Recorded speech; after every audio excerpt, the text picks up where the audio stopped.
4, 3, 2, 1, 0. Real people, real issues, real life. Talk Recovery Radio. Live from the heart of the downtown east side, it's Talk Recovery Radio with Giuseppe Ganci and Darren Gaylor on Vancouver's Co-op Radio, CFRO 100.5 FM. From the streets to the studio, bringing you addiction recovery stories from real people with lived experience and real experts on today's issues. Tune in live every Thursday, noon to 1. Powered by New West Recovery. Real people, real issues, real life. Talk Recovery Radio. Good morning, everybody. Good morning. It's already afternoon. It's noon. It's my first show, I guess. Hey, Darren. Hello, everybody, and welcome to Talk Recovery Radio. Giuseppe Ganci here, co-host with my friend, Mr. Darren Gaylor. Hey, Darren. How's it going? It's going well. It's going well. I'm excited to announce we've got over 500 users of the Better app already in like less than 10 days. So people from all over the world, from like England and the States, and obviously the New West Recovery community, which is part of this radio show. So I'm super happy about that. Before the show started, everybody, I'm like, so Darren, how do you like Better app? You know, kind of hinting, are you using it? And he's like, kind of, sort of downloaded it. So I'll be taking his inventory throughout the whole show. No expectations here at all with my friendships, but yeah, so check it out, people. betterapp.ca, download it on the App Store. You know, I've worked really hard on it and with a team of people, and just trying to save some people's lives and also keep everybody digitally connected. Give me some credit. I did post a picture of you and I. Oh, yes. And he just asked me how to stream his home group live, which we're going to show how we can do that, because forget Zoom codes and all that nonsense. Post-COVID world will be going back to normal, but there will be some people that want to still go digital with a meeting and join in meetings virtually. So you can stream your home group live without any Zoom codes, just right from the app. You just hit go live and zoom, the meeting goes live. So check it out. And obviously the most important piece of Better app, other than just being digitally connected, is the safety net. So there's this thing called spotting. So when people use drugs, you can spot them. And it's a digital spotting device. So if you have a sponsee or a son or a loved one or a good friend that may resume using after recovery or is still using, you just ask them to download the app and they'll send you a message when they're about to use. And if they don't shut the alarm off, you get their address, and obviously a possible person who's unconscious is at the other end. So you can call an ambulance and people don't have to use alone again. So, you know, all safe supply, all this other conversation out there, you know, people are still dying. So we can stop that today. So digitally spot someone today. And if you're using drugs, download Better app. Hopefully you'll get inspired with some of the recovery messages that are in the app. But yeah, I know a lot of people that would be alive today if I would have been their digital spotter. So anyway. We talk to you every Thursday about recovery issues, and you know, lots of conversations. Today is an awesome show. You know, so many people, you know, on Twitter land accuse Darren and I of being like these 12-step, you know, preachers. It's like, shut up, you know, just go back to your Twitter trolling days. Today we're talking about an awesome topic. I am going to admit them into the room. Obviously, we're live on Facebook, but replaying on 100.5 FM because of COVID. So, Darren, who do we get to talk to recovery with today? Awesome. Yeah, we get to talk recovery with Dr. Daniel Barton. Welcome to the show. He is the founder of the Nashville Ketamine Centre, which offers cutting-edge ketamine infusion therapy for those dealing with treatment-resistant depression of both unipolar and bipolar depression. I'll just stop right there. I mean, these are severe depression, clinical depression, you know, major depressive disorders. This is what is, you know, pushing a lot of people to suicide, a lot of people, you know, to just live an awful existence, trying to cope, trying to deal, medication. And so here's this exciting new situation, but ketamine, I mean, I always come from a place of ignorance, when I'm speaking with somebody that's not, say my pathway of recovery. But this is huge. I mean, it's been growing in Canada, the use of psilocybin therapy. I haven't heard ketamine though. So tell us the background. What's special and unique with ketamine? Is it a psychedelic? What is it? And what got you involved in starting the Nashville Ketamine Centre? Yeah, I guess we just got to figure out, like, where are we? What are we doing? What are we doing here? Yeah, so ketamine it was originally invented as a battlefield anesthetic in the 60s. And it's supposed to be for in the Vietnam War as a battlefield anesthetic. It's kind of closely similar to PCP, but they wanted something safer. Okay. The beauty about ketamine is it doesn't suppress the gag reflex or the respiration rate. So as a result of that, we can do it in the outpatient setting and not worry about like having to intubate anyone or anything of that nature. It's very, very safe. And it's essentially, it's a dissociative anesthetic with psychedelic properties. And it is a really fast acting, terrific antidepressant. What was interesting when you were introducing it is you were talking about kind of folks that were really close to being kind of the end of their ropes or suicidal. And it is certainly a great medication for those people, because I think typically our medicines take 3 to 6 weeks to kick in. Right. Ketamine can kick in as quick as like 24 hours. But it's, I don't want to I think if you read about it on the internet, it makes it sound like, oh, I've been depressed for 20 years and went and had a ketamine treatment and I'm fine and don't need to do anything ever again. And that's not really the case. It is, again, it does have psychedelic properties. It would be considered like a non-traditional psychedelic, like LSD and psilocybin would be more traditional psychedelics because they hit different receptors. Right. And that's another cool thing about ketamine is, so ketamine works with the glutamate receptor. Most of our medicines work with serotonin, dopamine, and norepinephrine. And you can think of these are neurotransmitters, and you can think of them as like a piece of mail from one neuron to another that kind of sends the message. And a lot of patients that we work with don't respond to medications that work with those neurotransmitters. So when that doesn't work, we have this in our back pocket, and it's been really remarkable. I mean the whole psychedelic uses for like therapeutic uses, I mean it got shut down a while back. Like I don't know the full details, but like it was going somewhere. Yeah, no. So LSD was like, that was like what's supposed to be like the psychiatric medication. I mean, there's like over 1,000 studies using LSD from like the 50s and early 60s. And in the 60s, basically, it became, they were outlawed by Nixon because these were medicines that were opening people up and making them think about love and, wanting to be all one and with the earth. And so that's a hard pitch to sell to people you're trying to send off to Vietnam, to fight a war. So he kind of outlawed these, and they've been people have been doing, it's not like people haven't been doing them for 30, 40 years, but they certainly haven't been used in the therapeutic setting. You'd think like you said, the onset or the invention of ketamine. I mean, you hear all these stories. I mean, every single addictive, dangerous drug to humans was once sort of the beginning of a medication or of an aid in surgery, or like there was always like this really sort of necessary use. And as society does, abuses, misuses, indulges, and so on and so forth, and street drugs are then made.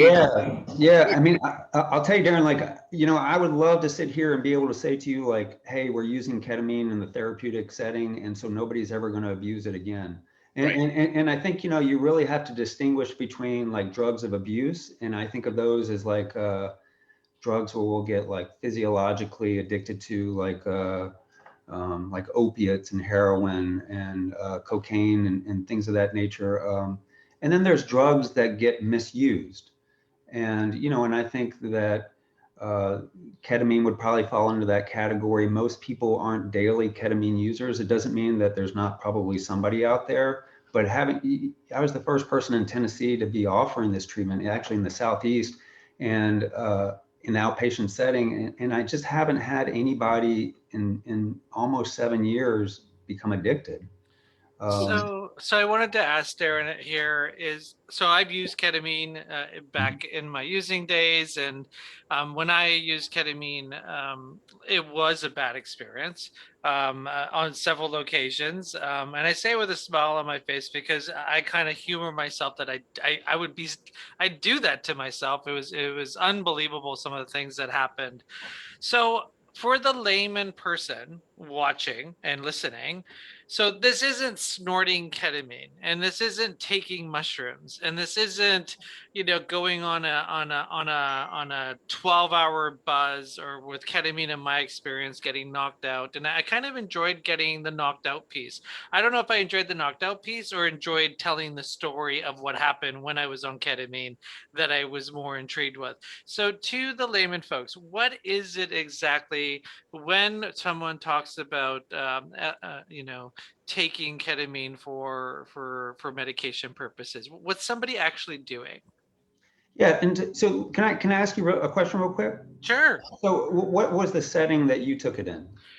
Oh, I was running an after hours club that opened up at midnight and shut down at 7 a.m. So in your experience, the people using ketamine there, were they kind of out doing something dangerous, or were they kind of laying on a couch or kind of spaced out somewhere? I would say it was a mixture. I mean, for me, the ketamine piece was when I knew I was going to be, say I was at a after party and it was time to chill out. Yeah. And that's where ketamine got used in the club culture kind of scene, was more in like the chill out rooms and kind of after people had done their dancing and when they were just kind of ready to sit on a couch or something. So, and I asked you kind of the setting because that's such an important piece of what happens with us. And when we're delivering treatment for folks, is when you think about like the mindset and the setting that somebody's getting it in. So this is a therapeutic setting, like I'm not playing rave music or anything. Well, that's not totally true, but like, we'll be playing kind of music kind of to fit the person's headspace and kind of where they're at. People come in, the treatment itself, the kind of dissociative experience lasts about 40 minutes. And the average.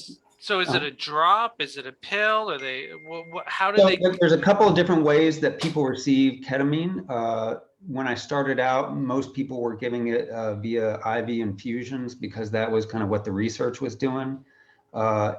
Since then, we found that kind of injections and IV, so like an injection in the arm or something like that, and receiving it IV are equally as efficacious. And so we do a lot of our deliveries via injection.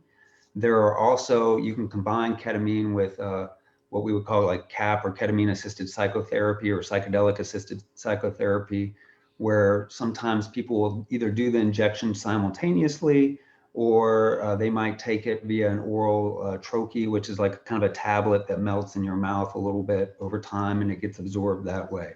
So there's various routes that kind of, and it kind of depends on the individual, at least here. I mean, I think, when Darren was talking about lots of clinics popping up, I think there are a lot of clinics popping up, and there's a lot of emergency room physicians or nurse anesthetists or anesthesiologists who are delivering this treatment and treating mental health issues with very little training in mental health.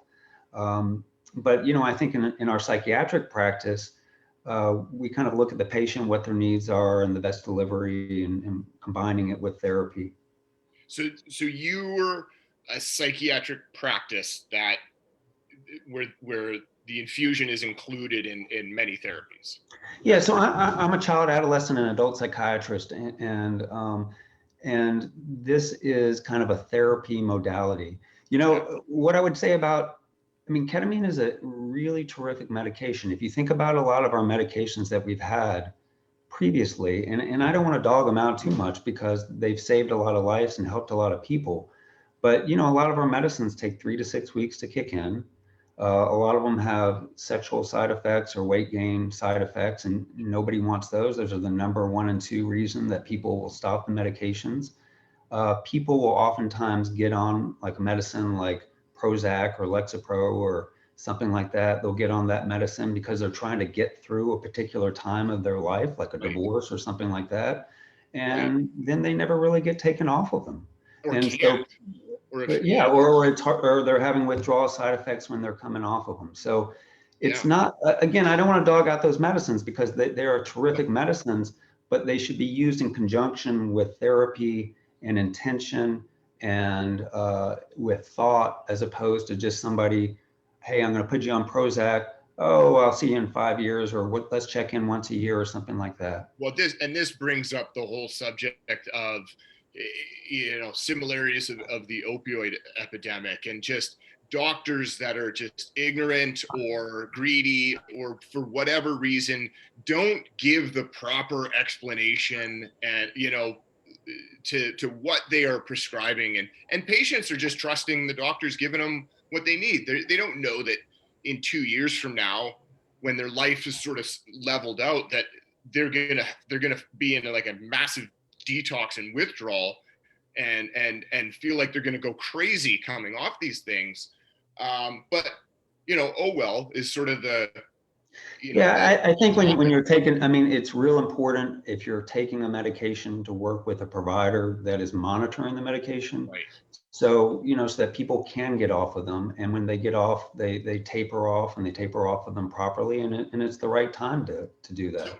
So is the ketamine infusion therapy, is that sort of made to go a few times, just once, or to be given in the same way as a common SSRI, where you take stuff home? Like, are we there? I guess is it FDA approved? Yeah, well, it's FDA approved as an anesthetic, which that allows all the, and it's not very well regulated, at least in the US, in terms of who can prescribe it and who can't. So that's why you have a lot of different types of practitioners kind of offering it. There is a intranasal version called Spravato that is FDA approved. And, you know, FDA approval is kind of a marketing thing. So I go for FDA approval so I can market it. But, you know, ketamine is used for depression. It works. We have the evidence, we have the research, but we don't necessarily have FDA approval for the injections or the oral ones that we do at our office because it's generic, you know, like, and so what pharmaceutical company is going to make money off of a generic medicine? But you know, and do you think a lot of this has to do with money? I mean, without going down the conspiracy theory ladder, but like, why do we have, like, it's almost sold as like a last resort response, you know, kind of, when really, like, why is everything not on the, like, here's all the choices? You know, same thing with addiction treatment. There's OAT, there's Safe Supply, there's AA, there's NA, there's SMART, there's LifeRing. It's almost like in the addiction world, everyone's fighting for that, you know, loose change that comes from the government or big bucks coming from private payers. Is it the same with this? Is this the same thing? Is like, why is it kind of considered, you know, if nothing else works, try this? Is that the atmosphere around here? And is it based because nobody really can make a ton of money on it?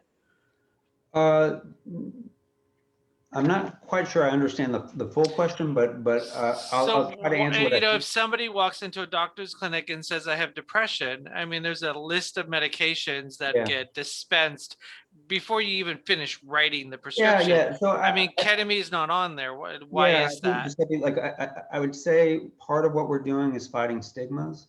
I think we're also we're fighting kind of psychiatrists are really slow. So, you know, I'm a psychiatrist, guilty as charged. Like, we're really slow to take on new treatments because our old ones work to some extent. So Right. So, when we find something that's new, sometimes they're just a little bit slower to adapt. So for example, like, ketamine originally, when a new treatment comes out, they'll always say, oh, this is for treatment resistant depression. But, why is it just for treatment resistant depression? That's what I was going to. Why is it treatment resistant? Yeah, Why so isn't this just the treatment? Yeah, so I would tell you, at my clinic, we think of it more as a choice, because it's a choice with different side effects. It is a choice that, so ketamine, it's usually 6 treatments over the course of 2 weeks. So it's like on a Monday, Wednesday, Friday, Monday, Wednesday, Friday. Some people will do it like Tuesday, Thursday over, 6 treatments over 3 weeks. But, over 2 or 3 weeks, it's about 6 treatments. And then sometimes people will get boosters as needed. But I really want to emphasize, though, that like ketamine is not a cure. Like in any sort of mental health issue, there's the biological part, psychological part, and social or environmental kind of aspect of it. And so, if we think about how kind of treatment for substance abuse issues has evolved over time, when I remember when I first started, most treatment facilities were all kind of 12-step based.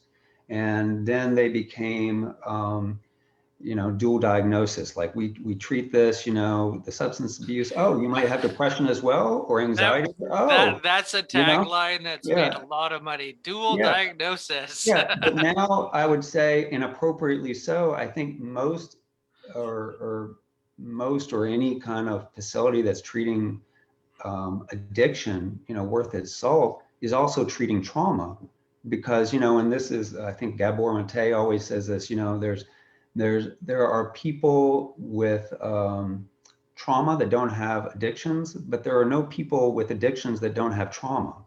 Mm-hmm. And, many of these traumas are kind of these messages that we carry with us, or these narratives that we carry with us from a very young age.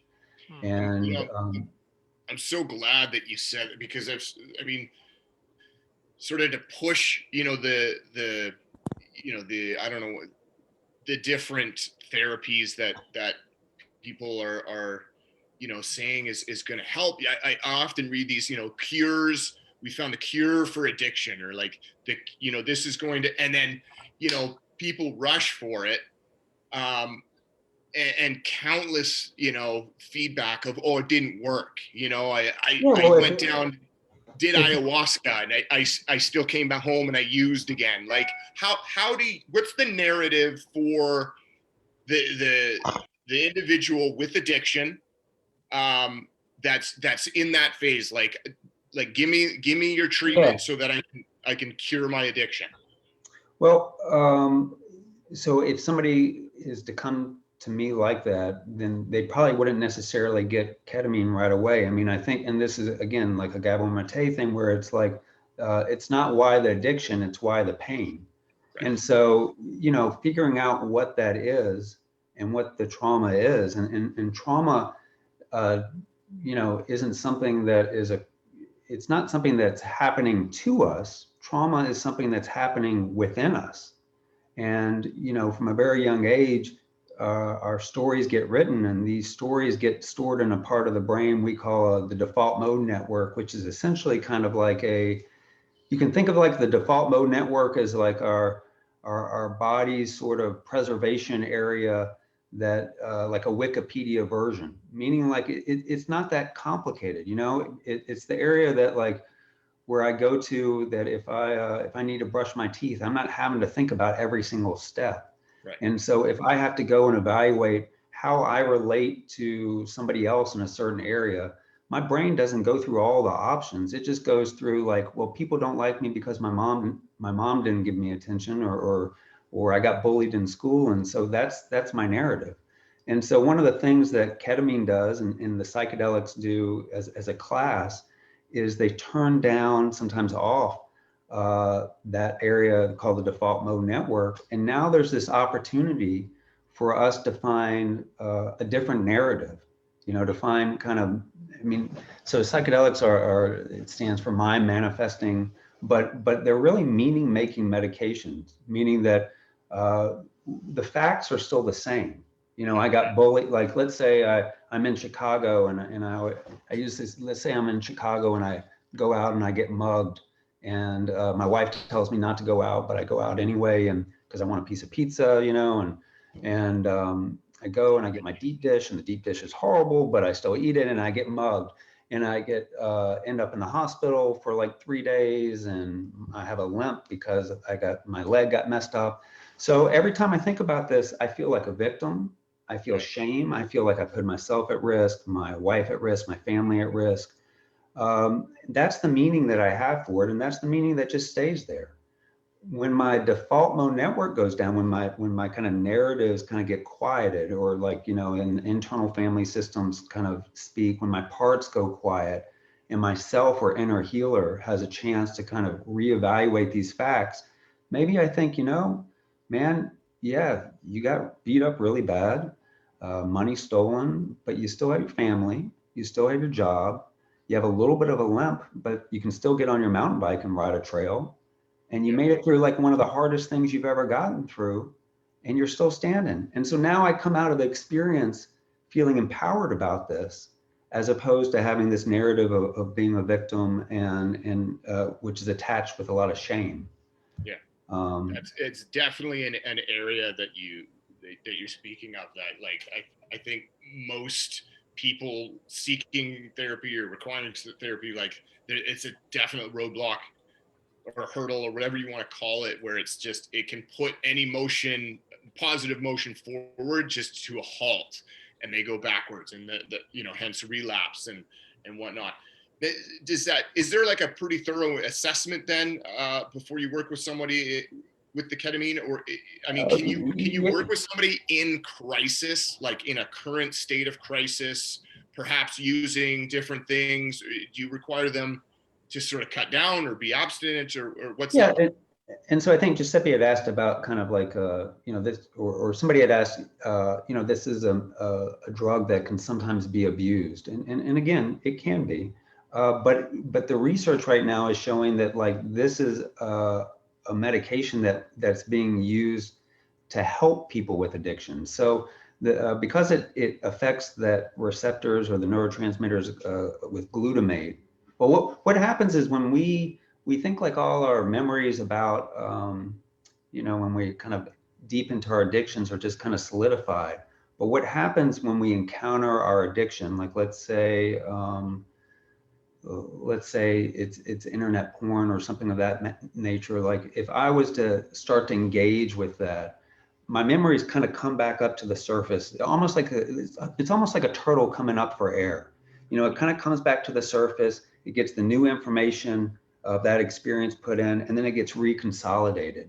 And what we're finding is that ketamine, and this is a little bit different than some of the other psychedelics, but ketamine is affecting glutamate, which is affecting our ability to reconsolidate those addiction memories. We call them maladaptive reward memories. And so it's interfering with people's ability to reconsolidate those memories. And what we're finding is that people are so if somebody has a problem with alcohol, they're relapsing less, they're drinking less amounts when they relapse, and their length of sobriety is lasting longer. So it's actually got it's a lot of research is going on with alcohol, cocaine, meth, and ketamine is having some really good results in treating some of those. I'm definitely looking forward to the day where I mean, research has been going on for a lot longer than I've been around, but I feel we're at a place right now where there's just so many different opportunities to find wellness.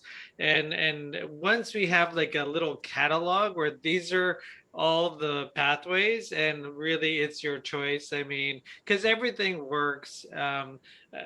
Really everything works. I mean, I know people that have done so many different things, and we've had them all on this show, and everybody like you is so passionate. And when you listen to, you know, the social media conversations, you're kind of like, yeah, but then when you listen to somebody who actually knows what they're talking about, it's like, yeah, this sounds like a really good idea. Would it work for me? I don't know. I'm kind of happy with what I'm doing, but it might work for you. And it's definitely going to be a challenge to get everybody to kind of be on that same level. But I think if we have the research and we have the data, that we can do this. So this question's going out to you for someone that's listening right now, that has, you know, has been battling depression, has been battling, you know, addiction, has been battling, you know, being bipolar, whatever the case may be, and is treatment resistant, which I really don't like that word, but is treatment resistant. What are some of your patients' successes? Like, what are they saying when they're done? You know, that they can share with our audience that may be listening that's struggling, so they can maybe get some hope. Yeah, well, I would just tell you, I would tell those people, number one, hang in there and don't give up. And there is hope. And I don't like that word treatment resistant either. I just don't think that we found the right treatment for the people that's helpful. Or we're looking at the wrong problem. And so, you know, a lot of times people will come in for an addiction and that's all the physician sees.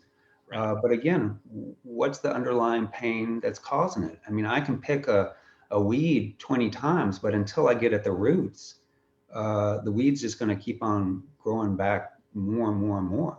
So, you know, I would say, number one, don't give up.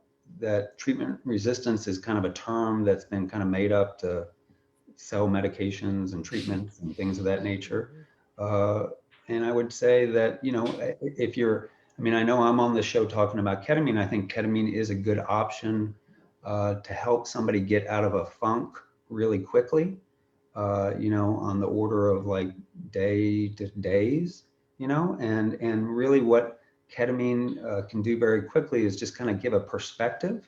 You know, I think when we get into a dark space, our view narrows so much. You know, we get into almost like that fight, flight, or freeze area, and our view narrows and we can't see options that are readily available for us. And so one of the things that ketamine does, or the psychedelics do, a lot of different treatments can do this, is kind of open up the perspective, you know, and kind of let us see that there are more options than maybe what we initially had seen, and that there's hope. And so a lot of the people that come to me and have a positive response rate, and the response rate is around 70%, I would say, roughly. Can I just, before we conclude, like what is your recommendation or aftercare, if you will? You know, if somebody is to come down and sit in there, do you the narrative beyond, like what happens when you go home? Like, to just continue on with your day to day? Do you suggest, you know, a supportive network of people? What's your Yeah, so ketamine, again, it's a dissociative anesthetic with psychedelic properties. So people can be in a little bit of a haze. I mean, you can't drive yourself home from treatment. And so I usually recommend for folks to kind of go home and work with some of the material that, well, a lot of times we will pair treatment with therapy. And so like the therapy happens after the treatment. And if it's not here, I encourage them to meet with their therapist very soon after the treatment. And if they don't do that, I recommend to journal the material because a lot of material comes up. I mean, that's what happens with these medications is our meanings can change. And you know, the old adage is like these medicines will sometimes bring you what you need and not what you want. Well, let's write down what it brought us, you know? And so it's really kind of working with the material, you know. I think, and integrating that material, that's a word that you'll hear a lot in this world, because, you know, if you're not integrating your experience, you're just taking drugs, and that's not really what this is about, you know. This is about the therapy. This has been great. We got a hard stop for our second Yeah, guest. well, But thank you so much for having me. you know what? Before you go though, like we just got a show comment from somebody from Wilmington, North Carolina. So people from around North America watch us. So there's probably somebody from Tennessee in your neighborhood watching us right now. So if somebody wanted to use your services or learn more about this, what your website is? So it is NashvilleKetamine.com.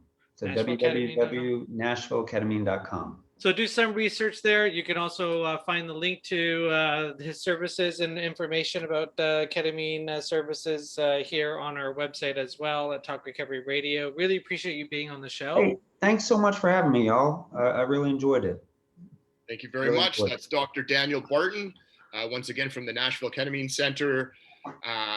We are on Talk Recovery and Vancouver Co-op Radio, CFRO 100.5 FM. Thanks for tuning in. We got a second guest coming up here. Yep, here we do. Just want to say bye to Daniel. Thanks, Daniel. Take care. Thanks again. Okay, bye-bye. Take care. And hello, Sheila. Thank you, Sheila Foreman, for being on the show. Hello. Hello, and thank you for inviting me. I'm so happy to be here. Excellent. And you are from Tame Your Appetite. Are you tired of gaining and losing the same pounds? Can I get an amen to that? Yes, I am. Are you weary of starting yet another diet? Can I get an amen to that? Yes, I can. And would you like to change your relationship with food? I don't know about that. I kind of still like ice cream and chips. I had a Twix last night at 11:30 and I knew it was a bad idea, but you know what? I worked hard yesterday and I thought I deserve this Twix and a soda. So welcome to the show. Thank you for being here, talking about food addiction. And I like this conversation, Tame Your Appetite, the press release that we got for this show. It talks about changing your relationship with food. So I guess first of all, is this a personal lived experience story, or what's your background that got you to become an expert on food addiction? Well, thank you for asking that. I get asked that all the time. So what you might not know about me is that my first career was as an attorney, and I got through law school eating peanut M&Ms. In fact, when I got my diploma, I wanted to write a letter to the M&M company and say, thank you, I wouldn't have been here without you. I didn't realize then that what I was doing was using food to cope. Right. Later on, when I made the decision to leave law to go into psychology and I started to learn about eating behavior and eating disorders, that's when it clicked for me, that that's what I was doing at the time. And so I started to dig deeper and deeper into it, and I decided to make it the purpose of my study. I wrote my doctoral dissertation on the relationship between eating and coping behaviors. That actually turned into a book called Do You Use Food to Cope? And then when I started my clinical practice, I started in the world of eating disorders to help other people understand that there's a difference between being physically hungry and being emotionally hungry. When you're physically hungry, you eat. When you're emotionally hungry, you deal with the emotions. I didn't know that in law school. I know that now. So you deal with the emotions. So explain that for someone that, explain that to me too. Okay.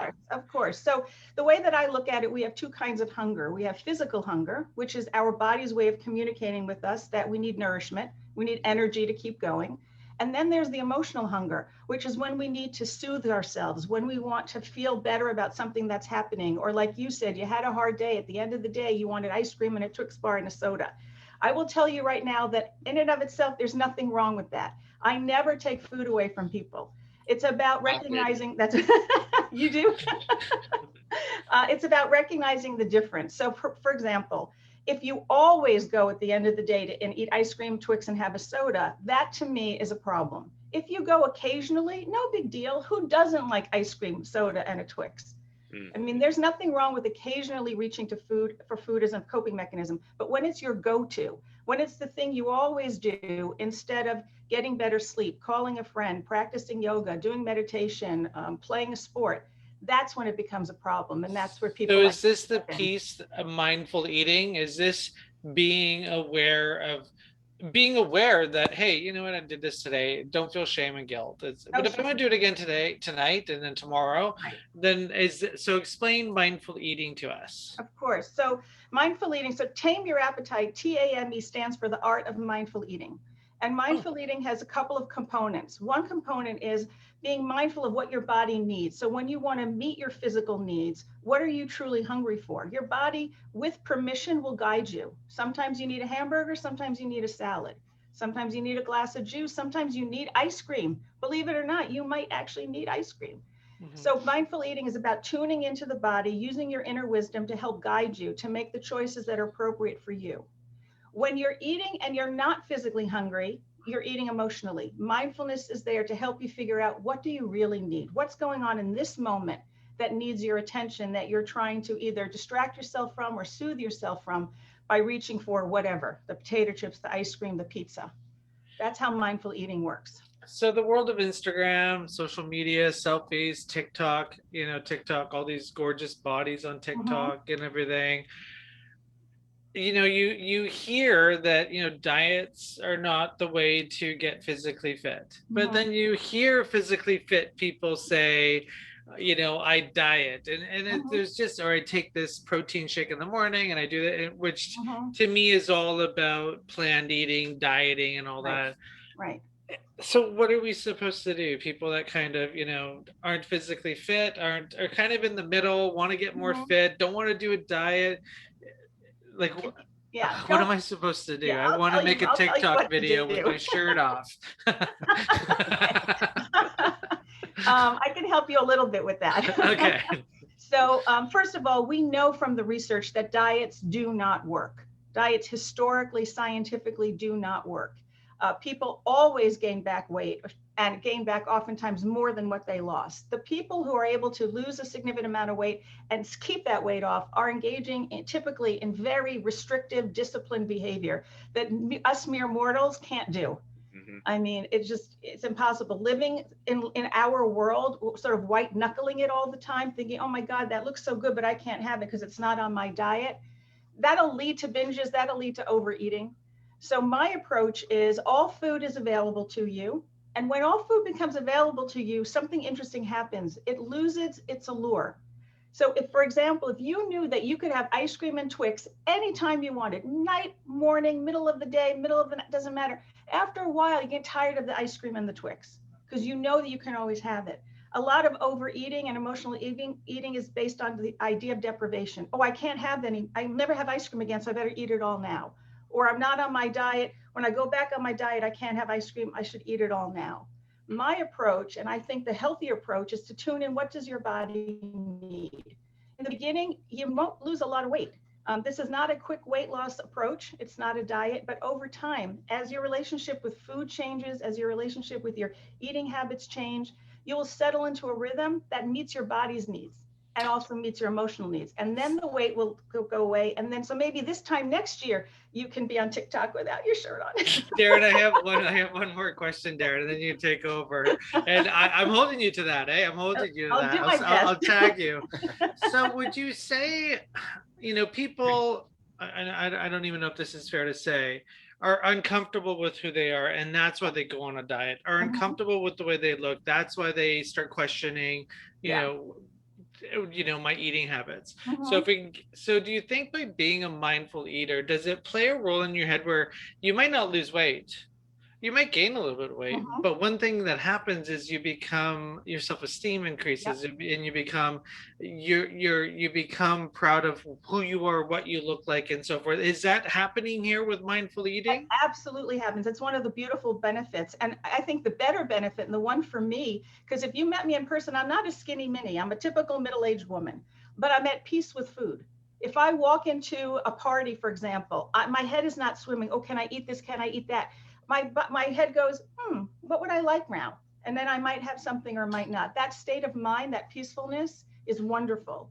And when you can accept yourself, and when you tune into your body, you really learn what a miracle the body is. You start to accept yourself as a person, and self-esteem goes up, peace with food goes up, emotional eating goes down. And the foundation upon which I build these skills is mindfulness-based meditation. Because a lot of what I'm describing is familiar to many of your listeners, and it's called intuitive eating. A lot of people may be familiar with intuitive eating, but what's different between intuitive eating and a mindfulness-based approach is that you build it on a foundation of mindful meditation. So part of my work is teaching people to build a mindful meditation practice, a small practice, 10 minutes a day, 20 minutes a day. And what that does, first of all, it calms down the whole system. So there's less need to eat in response to stress and anxiety. It also tunes you into your body more and you start to appreciate it. And it also helps you focus and concentrate better. So you're not acting reactively or impulsively. Now you can take that pause and respond. Instead of thinking, oh my God, there's chips, I'm going to eat all of them, to take that moment and say, wait a minute, do I really want chips? I really don't want chips today. I think I'll have pretzels. And you might not have made that choice if you didn't take that moment to pause and to ask yourself. And the meditation builds that skill. Now, you have a PhD in psychology. That's right. As well as mindfulness-based eating awareness training instructor. Correct. So what's the disclaimer? I'm thinking of viewers and listeners of our show that maybe a secondary thing, or they're going to be told stop drinking before worrying anything else, or smoking heavily. Like this is the complexity of when there's an addiction of food or other things involved. What's the disclaimer of just hold off on this, deal with things? Can you start this right now, no matter what state of crisis you're in emotionally, or is it a setup for failure? What's your statement on that? I love that. So first of all, mindfulness-based eating is not intended for people who have full-blown eating disorders. The science does not support it. So if someone came to me and I was able to diagnose them as having anorexia nervosa or binge eating disorder, the mindfulness can work, but bulimia specifically, it won't work. So people who have diagnosable eating disorders, this is not the approach, because this is a coaching model. This is not a therapeutic model. So people who have full-blown eating disorders would need to see me clinically, not as a mindful eating coach. To form the psychology to be healthy enough psychologically to deal with those underlying issues. The other thing is, when I work with people, because I do have the benefit of being both a clinician and a coach, and I can treat people clinically in the state of California because that's where I'm licensed. I can coach anywhere. But when I'm coaching someone, if I start to my little radar, my Dr. Sheila radar starts to kick in going, wait a minute, there might be some deep underlying issues that is causing this eating disorder, I would refer them then to clinical work, to therapy. Because you do need to, when I first started this, before I learned about mindfulness, I understand that there are things outside of our awareness that drive who we are, what we do, how we feel. And if we don't get a handle on those things, they will continue to influence us. So part of my job is to figure out, is this just ordinary life in the big city, eating to cope, or is there something else more serious driving it? In which case that would take precedence. So mental stability in some form is sort of required to have. I mean, I couldn't imagine trying to develop awareness of my food and eating habits and what my body is sort of physically yearning for, if I'm not aware of why I just talk my child's room out of frustration. Exactly, right. So so if you notice that every time you do that, you go in your child's room when you're frustrated, that to me is a therapeutic issue that would need to be addressed. Doesn't mean you can't also be paying attention to your food, but when big psychological issues show themselves, that's where therapy comes in.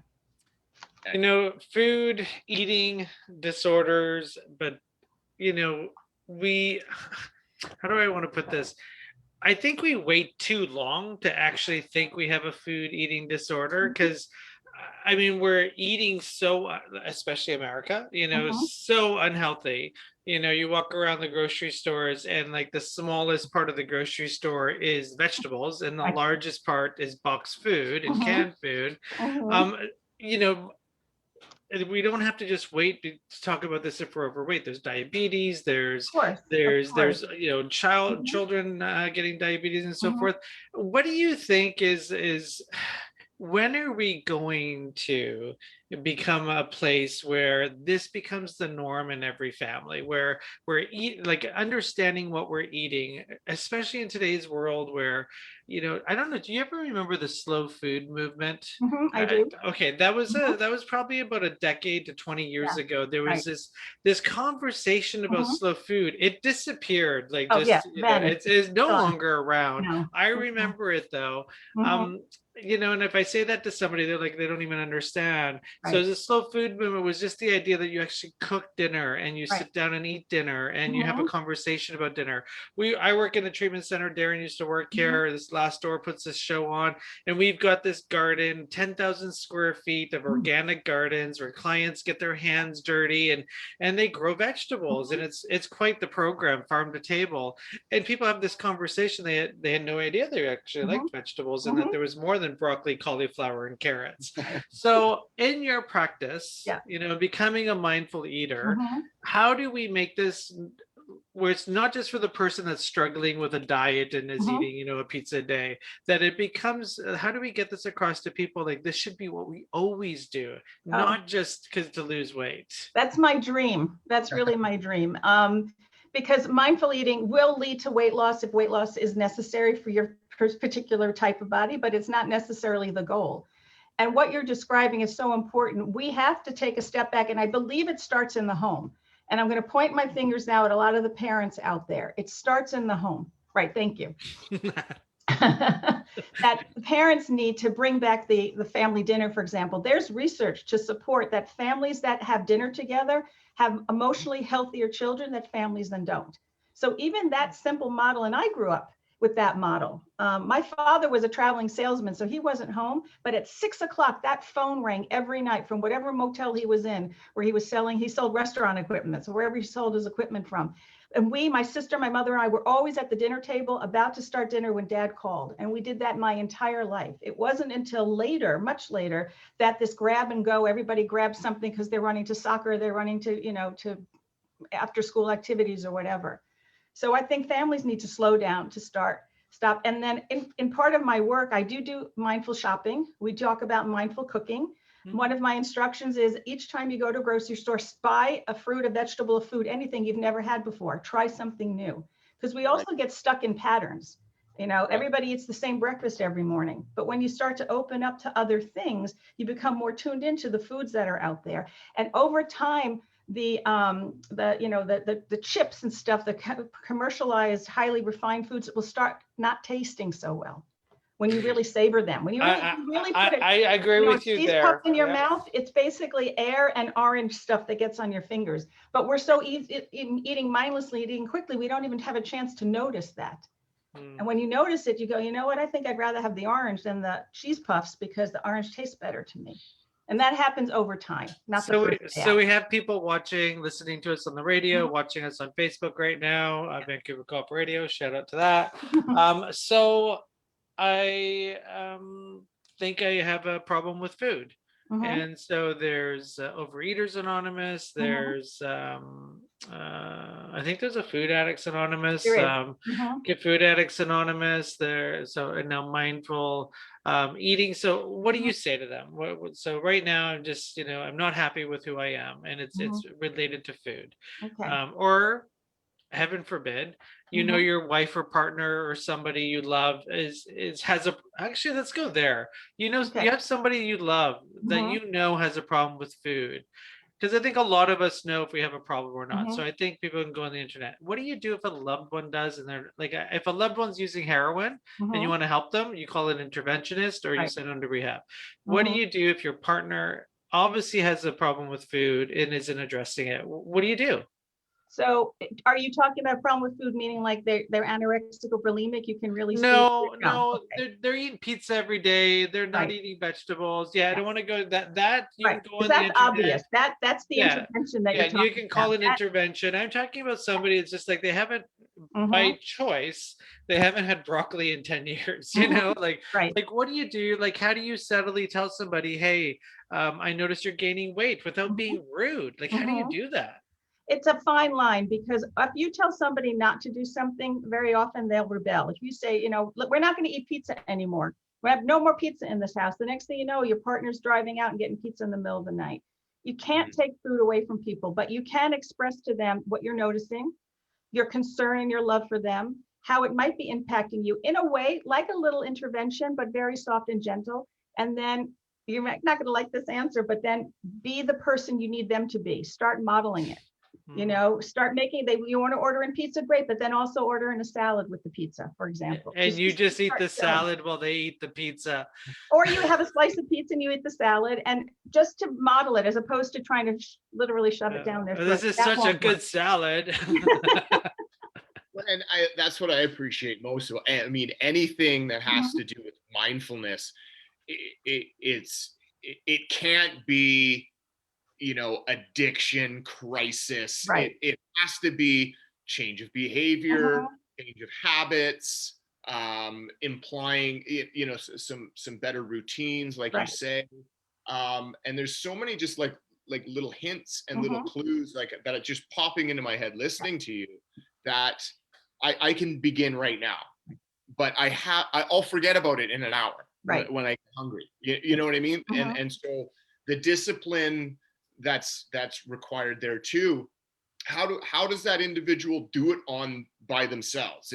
Would you recommend, obviously as a family beginning, but what if you're a single person? They needs to be accountable. Do they go on your website? Is there journaling? Is there well, the first thing I recommend is starting a meditation practice, even before you get anywhere near the food. It's the same thing in my clinical work. I don't care what you eat. The food and the weight is the last thing. I want to get to the source. With mindfulness, it's let's calm you down. Let's start building a meditation practice so everything sort of slows down, and then you have the room to see what's going on. So in that partner example that you gave me, just let's say, let's start meditating. There are apps, 5 minutes a day, sweetheart, let's meditate, and start to build that meditation practice. That creates the foundation then to add the layer on the mindfulness. And with mindfulness, I start with mindful hunger, and the instruction is basically notice when you're hungry. If you're hungry, eat. If you're not hungry, you can still eat. Just notice, be mindful. And over time, the habits build. But again, it's not a quick fix. If somebody's looking for, 10 pounds before the summer starts, that's not me. Maybe next summer, not this summer. So we're talking to Dr. Sheila Foreman, psychologist and life coach, and Tame. There's 3 books that you have. The Best Diet Begins in Your Mind. Do you use food to cope?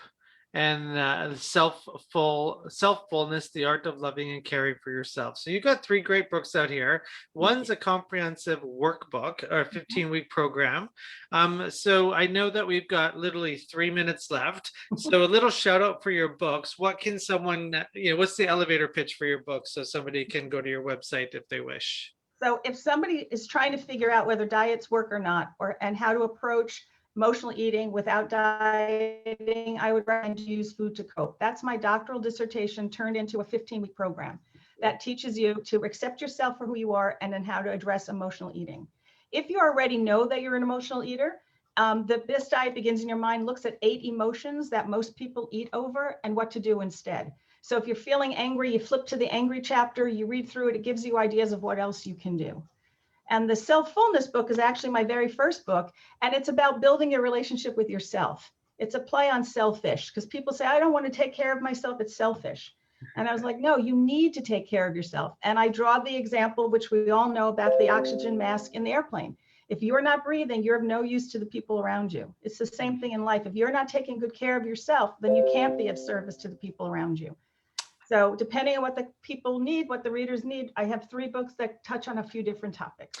Those are some great resources. You can go to www.drssheilaforeman.com, drssheilaforeman.com. You can go to our website to get links to that. Thank you very much for being on our show. I know that you've got another engagement that you have to go. So we've been talking to Sheila Foreman, Dr. Sheila Foreman, Tame Your Appetite, The Art of Mindful Eating. Links to all of our books and so forth are in our feeds and on our blogs. Well, thank you for being on the show. We really appreciate your time. And I'm going to try some mindful eating at 11 o'clock tonight when that little urge comes. Hopefully I won't be in bed by this time, but I've been doing some late nights lately. And thank you for all your support and some great advice. So if you think that you're having some troubles eating, maybe you are, so become mindful of it rather than just, punish yourself with a diet. Okay. Thank you very much. Thank you for being on our show. Take care, Dr. Sheila Foreman. You're very welcome. Take care. Bye-bye. Bye-bye. Well, Darren, we've been talking to 2 awesome guests. I don't think I'm going to try ketamine, but I do think I'm going to try some mindful eating. Yeah, there you go. There you go. There you go. But if that's what you want to try, if you've been what they call treatment resistant, give ketamine a try. I'm not too sure the legalities of it in Canada. But I mean, go on the internet. I know there's some psychedelic treatments going on in Vancouver. So you can just Google that. If you're in the States, you can, in Tennessee, you can go to the Ketamine Centre. So don't forget, Better App, www.betterapp.ca. This show's powered by New West Recovery, Canada's largest recovery community. We created that app, Better App, so we can be digitally connected. Darren, always a pleasure to see you on Thursdays. 7 years of shows, hundreds of guests, thousands of listeners. If you want to be a guest or you have a show idea, email our show guest coordinator, Jordan, at lastdoor.org. That's Jordan at lastdoor.org. He books all of our shows. Thanks, Jordan. And thank you, Vancouver Co-op Radio 100.5 FM, for letting us air our show. Darren, I'll see you later. See you next week. Talk recovery. Okay, bye, Darren.